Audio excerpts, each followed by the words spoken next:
What's up, YouTube? Erod212 here with another video. So I just picked up another collection and you won't believe the book I found in there.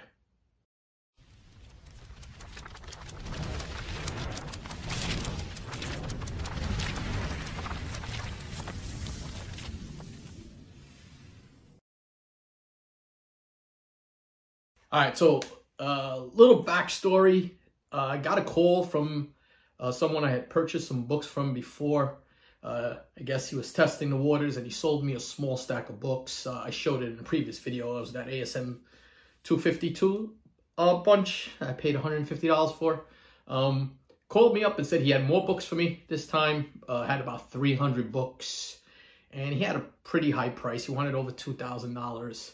And last time it was a bunch of 90s stuff. Some of the stuff I couldn't even use. But, you know, I'll always take a look. I went down there and when I looked at the stuff, he had three small, like the moving boxes full of books. None of them in boards, all in bags. Kind of that 90s thing where people putting them in bags to protect them, but no backing boards behind them. Bags were all sticking together. So, you know, I was hopeful that I would find some good 90s stuff. There were a few things in there. So I went through the first two boxes and I was pulling the keys. It's usually what I do. I'll pull the bigger books, show them what the bigger books are, and then we'll make a decision on the bulk and talk about the bigger books.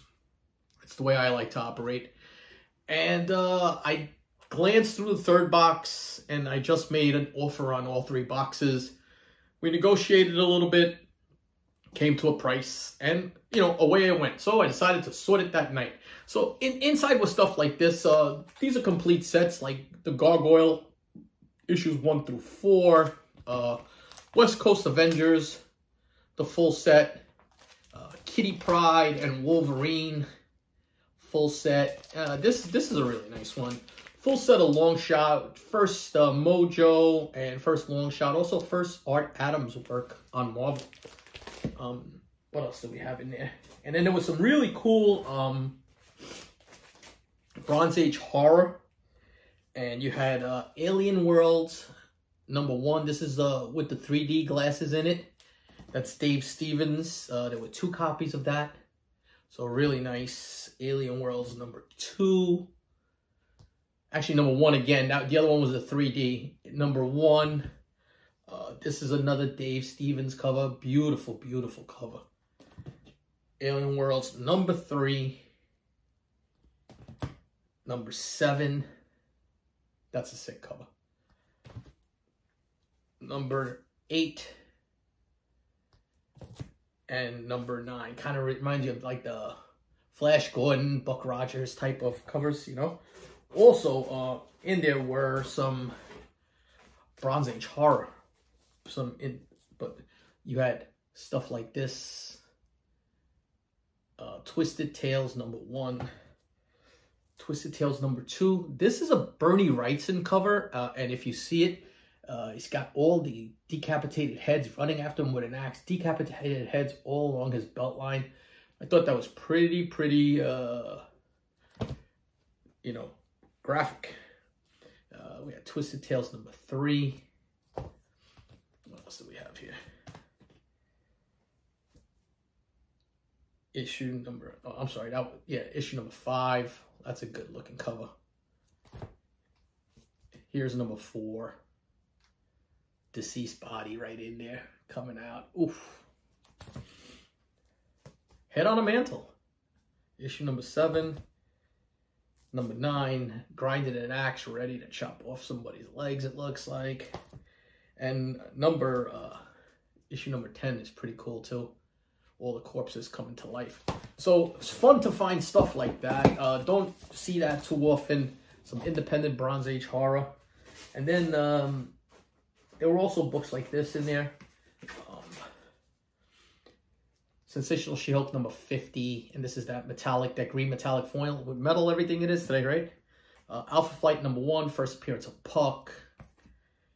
Superman Man of Steel #18, first Doomsday, cameo of Apocalypse, X Factor 5, Anniversary, Amazing Spider-Man 350, Batman Spawn, the second issue. Great cover. Great cover.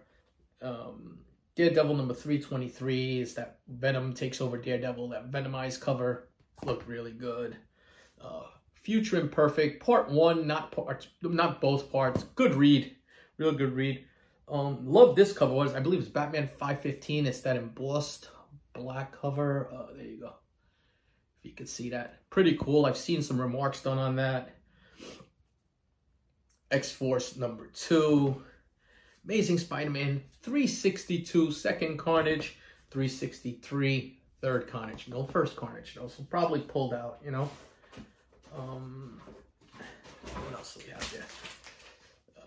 Not one, but 2 copies of Ghost Rider number 28, first cameo appearance of the Midnight Suns, but the book that's more preferred. And then you had also 31, 2 copies, first full Midnight Suns. It's funny, there were no other Ghost Riders in there, but both of the Midnight Suns, so maybe they were doing it because there were a couple of random Midnight Suns run books, so that's probably what it was. Power Pack number 1, there were 2 copies of that, as well as a Spidey 2099, super clean origin of Spider-Man 2099, Miguel O'Hara. There was an Avengers 181, which is the first Scott Lang. Gorgeous George Perez goodness. There was a nice sealed copy of Static number 1. Every collection from the 90s has this. You've got a nice, but this is a clean one, Lethal Protector number 1. Too bad it's not a newsie. This still has a premium to it. It's a shame. This book was a $100 book at one point, but like everything else, you know, movies fade and things like this don't show up as much. Infinity Gauntlet number 1, iconic George Perez goodness there. Book I love is X Factor number 6, first appearance of Apocalypse. Miniseries issue 2 and issue 3, 4. I'm sorry, but no issue 1. What are you gonna do? Like I said, it kind of felt like it might have been cherry picked a little bit. You've got an X-Men number 107, is it? Yeah, 107 with the Starjammers. And this book keeps finding me. And that was this here. It was a super clean copy of Vengeance of Bane number 1. First print. Second print will have the Roman numeral 2 right underneath the logo and the writing there.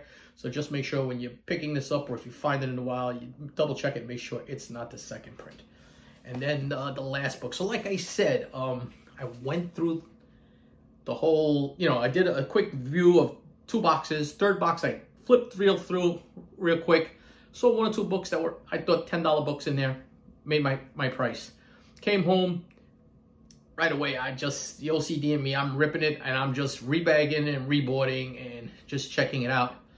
And I pull a book, which I thought was a $10 book, but when I take it out, it had it in a Mylar and had a price. Now there were prices on a lot of these. There were little pieces of paper inside of them, and they told me disregard the prices. They're all over the place. This one had a price tag of $250, but I was like, okay, I don't know why, because I was looking at the other ones trying to check the prices, rhyme and reason, and there were none. I don't know where they were getting their prices from. But when I took it out of the bag, the Mylar, it was like the Mylar sleeves. When I took it out, I felt a stock on the book, and it was different stock than what I was accustomed to for this book. Then I took a closer look at this book, and I couldn't believe what I found in there. Ready? Let's do it this way. So you know this book, right? Oof. Do we know what this is? It is the Platinum Edition for Spider-Man number 1. The way you could tell, like I said, the card stock is different. Spidey down there, and the writing is in silver metallic. So is the webbing. I've never owned this book. Seen it in the wild only a couple of times. Never ever had this book in my possession. I believe there's a print run of about 10,000. 7,000 went to distributors, retails when it first came out. And then later on in life, 3,000 more copies circulated. But this book here is a crazy, crazy find. Right now, a 9.8 goes for that. And a 9.6 recently sold for that. Wow. I'm still looking at this thing.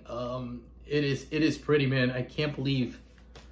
I thought that this was the regular green cover, just in a regular bag, and went right past it. Didn't look at the writing, didn't look at it. So, point of interest, you're out there in the wild, you see this book, pick it up.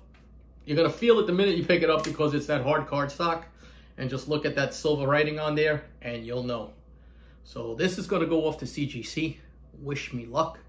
I'll let you guys know exactly what grade this came back. I'm so excited for this book.